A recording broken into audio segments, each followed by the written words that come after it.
Great morning, everyone. Great My morning. name is Joan Trezevant. I'm a registered nurse of 37 years.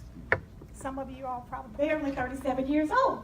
However, when I joined up with Myecon about 2 years ago, it took me about a month to adjust my W-4. Went ahead and I did that, and my first paycheck, I earned $600 extra. So that was a wonderful thing, but just keep in mind, I get paid twice a month. I took all of that and I started investing it into my retirement because I am ready to retire. So last year was my first year. I bought a second home. So credit score had gone from the 600 to 763. I bought the second home.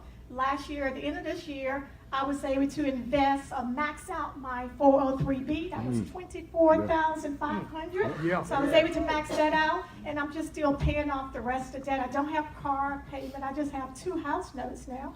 So I got to rent one or sell one. See that? I'm not sure how I'm going to work it out, but I'm going to work it out. Thanks to my econ, it has brought me all of that, the increase in credit score. I'm able to put more into my retirement because I'm ready to retire. And I have no tax write-offs but my business because I'm single and both of my children are grown. Yeah. So it has been a blessing, and I thank you, as well, Mr. Dean, as well as my econ, for allowing me this opportunity. Thank you.